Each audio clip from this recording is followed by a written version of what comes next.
That evening, after another long day at school, Maya went to Mrs. Davis's house. She was feeling a mix of emotions, and as soon as she walked in, Mrs. Davis greeted her with a warm hug. "I missed you today, dear," Mrs. Davis said softly. Maya smiled, feeling the comfort of Mrs. Davis's familiar presence. "I missed you too," she replied, sitting down at the table. Mrs. Davis made tea, and they sat together, talking about their day. But as Maya listened to Mrs. Davis's stories, her mind kept wandering back to Clara and her demand. "Choose between me or Mrs. Davis." Maya felt torn. She loved Mrs. Davis like family, but she didn't want to lose Clara either. Mrs. Davis seemed to understand that something was on Maya's mind. "What's bothering you, Maya?" she asked gently. Maya hesitated. She didn't want to hurt Mrs. Davis's feelings, but she had to tell her. "Clara said I have to choose. If I want to stay friends with her, I can't spend so much time with you." Mrs. Davis looked down, her eyes filled with understanding. "Maya, my dear, you don't have to choose. You deserve to have friends who care about you, no matter their age. But remember, true friends will never ask you to choose between them and someone who cares for you."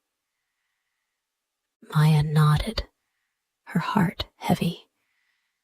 Mrs. Davis's words comforted her, but it still hurt. She had spent so much time with Clara lately, and now it felt like she was losing a friend. The next day, as Maya walked to school, she thought about everything that had happened. She thought about Mrs. Davis, the kindness she had shown her, and the times they had spent together. She thought about Clara and her cold, distracted family life. The decision seemed clearer now. At lunch, Clara walked up to Maya with a smile. "So, have you made up your mind yet?" Clara asked, her voice a little too bright. Maya looked Clara in the eyes. "I have," she said softly. "I'm not going to stop seeing Mrs. Davis. She's been there for me, and I can't just leave her behind." Clara's face changed. For a moment, she looked surprised, and then something else crossed her face. A hint of disappointment, but also a trace of understanding. "Okay," she said quietly, "if that's what you want." Maya felt a sense of relief, but also sadness. She wasn't sure if Clara would ever understand, but she knew she had made the right choice. She didn't need to sacrifice the people who truly cared for her just to fit in. Days turned into weeks, and Maya continued to spend time with Mrs. Davis. They shared more stories, laughed over tea, and even worked on a new baking project. With every visit, Maya felt closer to Mrs. Davis. She began to understand that friendship wasn't about age or fitting in. It was about connection, kindness, and support. One day, Mrs. Davis smiled at Maya and said, "You know, dear, true friends are those who make you feel seen, heard, and valued. Never forget that." Maya smiled back, feeling the truth in Mrs. Davis's words.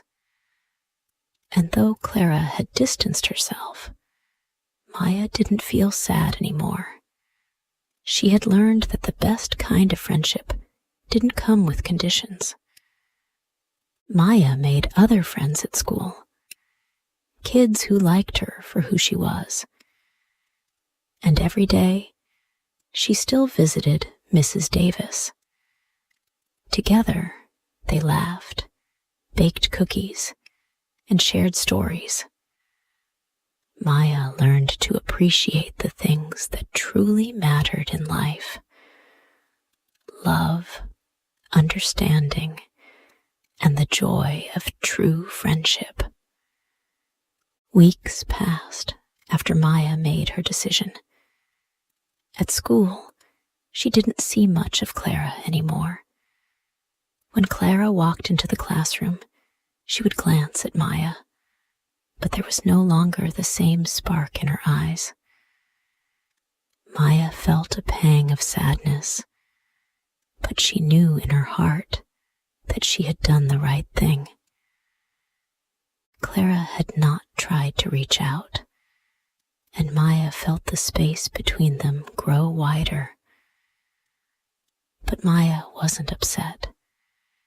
She had learned that true friends didn't make you choose between them and the people who cared about you.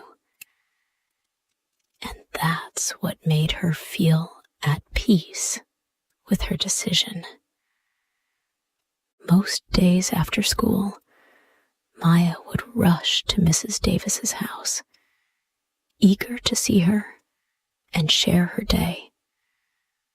The warmth of Mrs. Davis's home had become a safe place for her, and no matter how hard her day was, the moment she stepped into Mrs. Davis's kitchen, she felt better.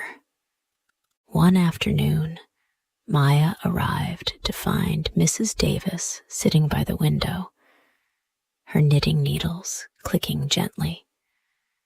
The sun shone through the window, casting a soft glow on the room. "Hello, dear," Mrs. Davis greeted her with a smile, her voice full of warmth. "How was your day?" "It was good," Maya said, sitting at the table. "But I'm starting to realize something." Mrs. Davis set down her knitting and gave Maya her full attention. "What's that?" I think I was trying too hard to fit in with Clara," Maya said, her voice thoughtful. "She's nice, but now that I've spent more time with you, I realize how much I value the time we have together." Mrs. Davis smiled gently, her eyes crinkling with kindness. "Maya, my dear, true friends will always accept you for who you are, and you don't need to change yourself for anyone, especially not someone who doesn't truly understand what friendship is." Maya nodded, her heart lightening. She had been so focused on fitting in with Clara that she had forgotten the most important thing: being herself. With Mrs. Davis, she didn't have to pretend to be anyone else. She could be honest, silly, serious, or shy, and Mrs. Davis would still care for her. That was real friendship. One afternoon, as Maya was walking home from school, she saw Clara sitting alone on a bench by the park.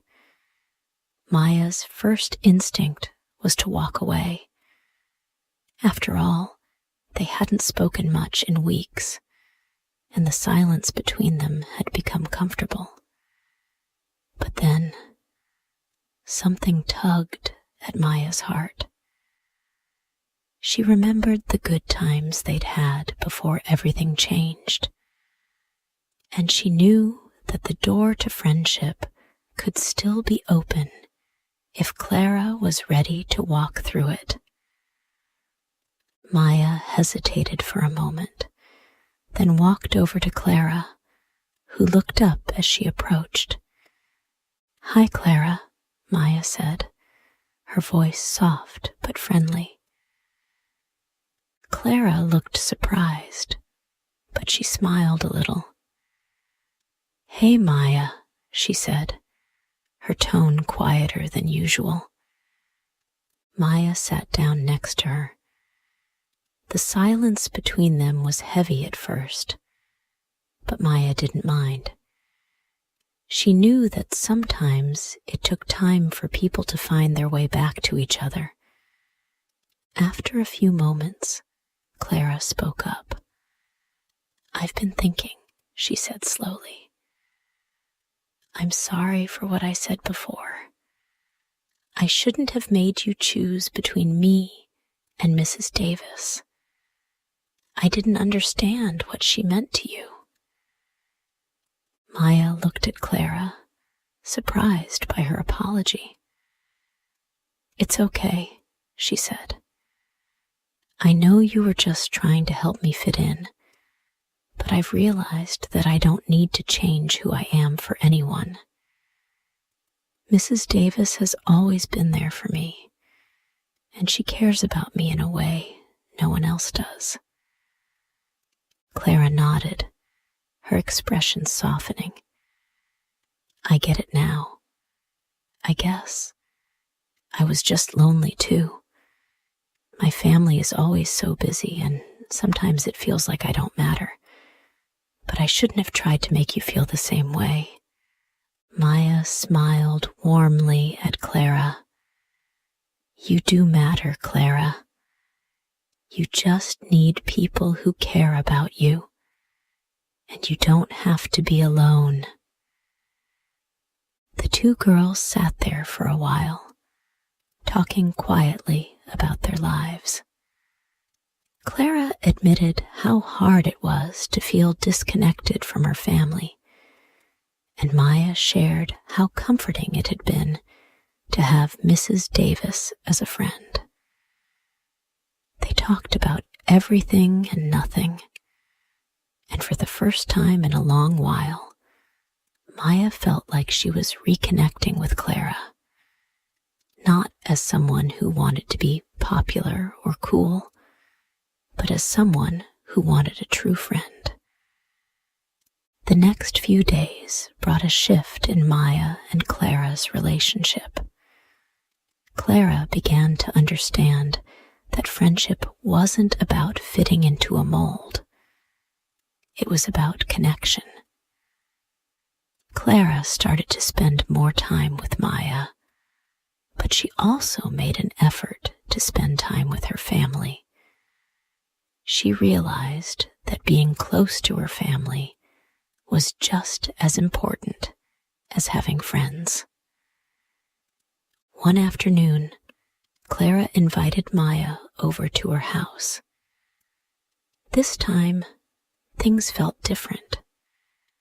Clara's family was sitting around the dinner table, laughing and talking as if they had all found something they'd been missing.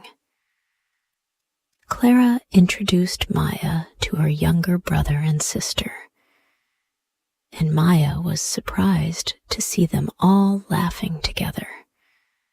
There was warmth in the room now, something Maya had never noticed before. "I'm glad you're here," Clara's mother said, smiling at Maya. "We don't get many visitors." Maya smiled back. "I'm glad to be here."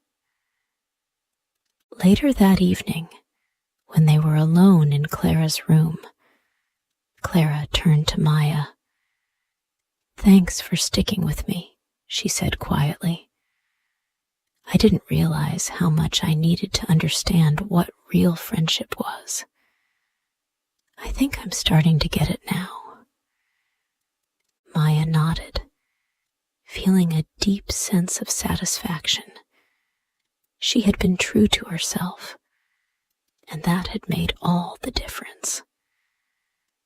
She had stayed true to her friendship with Mrs. Davis, and now she could see that things were starting to heal with Clara, too. As the months went by, Maya's life in the small town became richer. She had learned so much from both Clara and Mrs. Davis. Her bond with Mrs. Davis had deepened, and together they continued to share stories and laughter. Mrs. Davis had even taught Maya how to make her favorite pie, and they spent long afternoons in the kitchen, talking about everything and nothing. At school, Maya and Clara began to hang out more, but this time it was different. There were no more demands or expectations. They enjoyed each other's company without feeling the need to prove anything. Clara had grown more connected with her family, and Maya had found other friends who appreciated her for who she truly was. One afternoon, as Maya walked home with Clara, they stopped in front of Mrs. Davis's house. Mrs. Davis was sitting on her porch, knitting a scarf. She waved at them, and they both waved back. "Do you want to go in?" Maya asked Clara. Clara smiled, and for the first time, Maya saw a true warmth in her eyes.